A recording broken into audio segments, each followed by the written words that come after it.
அனைவருக்கும் வணக்கம். ஆசிரியர் பொதுமாறுதல் கலந்தாய்வு விண்ணப்பத்தில் டிஃபால்ட் இருக்கக்கூடிய விவரங்கள் சரியாக இருக்கா அப்படிங்கிறத வெரிஃபை செய்து அதில் தவறுகள் இருந்தால் அதை எவ்வாறு எடிட் செய்வது அப்படிங்கிற பற்றி அந்த வீடியோவில் பார்க்க போகிறோம். அதற்கு உங்கள் மொபைலில் க்ரோம் ப்ரௌசர் ஓப்பன் பண்ணிக்கோங்க. ஓப்பன் பண்ணி சர்ச் ஆர் டைப் யூஆர்எல் அப்படிங்கிற இடத்துல எம்இஸ் வெப்சைட் அட்ரஸை டைப் பண்ணி எம்இஸ் லாகின் பேஜ் ஓப்பன் பண்ணிக்கோங்க.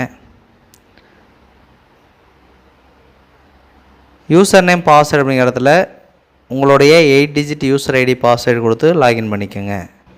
யூசர் நேம் பாஸ்வேர்டு என்டர் பண்ணிவிட்டு லாகின் கொடுங்க. லாகின் கொடுத்தீங்கன்னா எம்எஸ் வெப்சைட்டோட ஹோம் பேஜ் வந்திருக்கும். அதில் ரைட் சைட் டாப் கார்னர் கூடிய 3 லைன்ஸை டச் பண்ணுங்கள். டச் பண்ணி இந்த மாதிரி மெனு பார் வந்திருக்கும். அதில் அட்மின் அப்படிங்கிற ஒரு ஆப்ஷன் இருக்கும், ட்ராப் டவுன் இருக்கும், அதை கிளிக் பண்ணுங்கள். அட்மின்கிற ட்ராப் டவுன் கிளிக் பண்ணிங்கன்னா அதில் ட்ரான்ஸ்ஃபர் அப்ளிகேஷன் ஃபார்ம் அப்படிங்கிறதுல ட்ரான்ஸ்ஃபர் அப்ளிகேஷன் ஃபார்ம்னு இருக்கும், அதை கிளிக் பண்ணுங்கள்.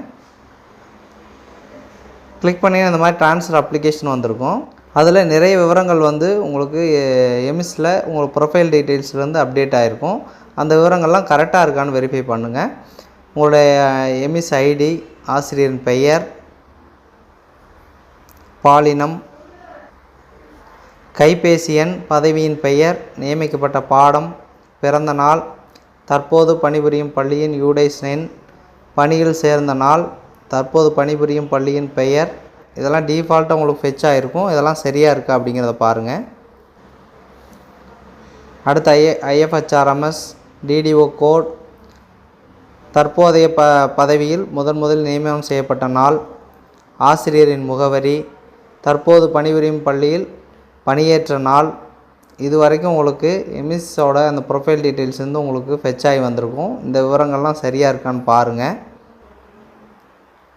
இந்த விவரங்களில் ஏதாவது உங்களுக்கு தவறாக இருந்தது அப்படின்னா நீங்கள் எம்இஸ் லாகின் பண்ணி தலைமை ஆசிரியர் உதவியோட உங்களுடைய ப்ரொஃபைலில் இந்த டீட்டெயில்ஸ் எல்லாம் எடிட் பண்ணி சேவ் பண்ணிங்க அப்படின்னா அது இங்கே உங்களுக்கு ஃபெச் ஆயிரும். இதற்கு கீழே இருக்கக்கூடிய விவரங்கள்லாம் பார்த்திங்க அப்படின்னா நீங்கள் ஃபில் பண்ணுற மாதிரி தான் இருக்குது. சிறப்பு முன்னுரிமை, பணியின் போது இறந்த இராணுவ வீரரின் மனைவி, கணவர்னு கேட்டிருக்காங்க.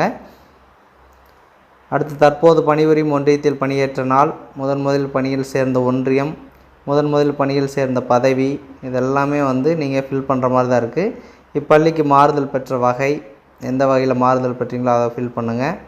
அடுத்து பணி நிரவல் செய்யப்பட்ட ஆசிரியர் முன்னுரிமை பட்டியல் பார் பேனல், தாய் ஒன்றியத்தில் பராமரிக்க விருப்பம் தெரிவிக்கப்பட்டுள்ளதான்னு கேட்குறாங்க.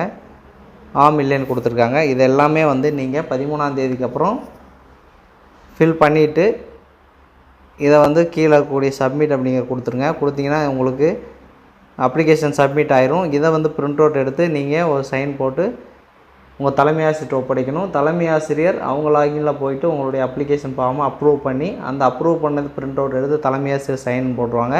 உங்களுடைய விண்ணப்பத்தையும் தலைமை ஆசிரியரோட அந்த ஒப்புதல் படிவத்தையும் நீங்கள் பிஓ அல்லது சிஓ அலுவலகத்தில் ஒப்படைக்கணும்.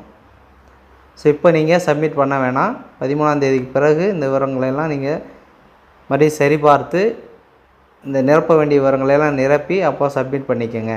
தற்பொழுது இந்த ட்ரான்ஸ்ஃபர் அப்ளிகேஷன் ஃபார்மில் டிஃபால்ட்டாக வந்திருக்கக்கூடிய விவரங்கள் சரியாக இருக்கான்னு சரிபார்த்து அதில் தவறுகள் இருக்கும் பட்சத்தில் உங்கள் தலைமை ஆசிரியம் தெரிவித்து எம்இஸ் லாகினில் போயிட்டு உங்களுடைய ப்ரொஃபைலில் அதை எடிட் செய்து அப்டேட் செய்தால் இங்கே உங்களுக்கு அந்த விவரங்கள் சரியாயிரும்.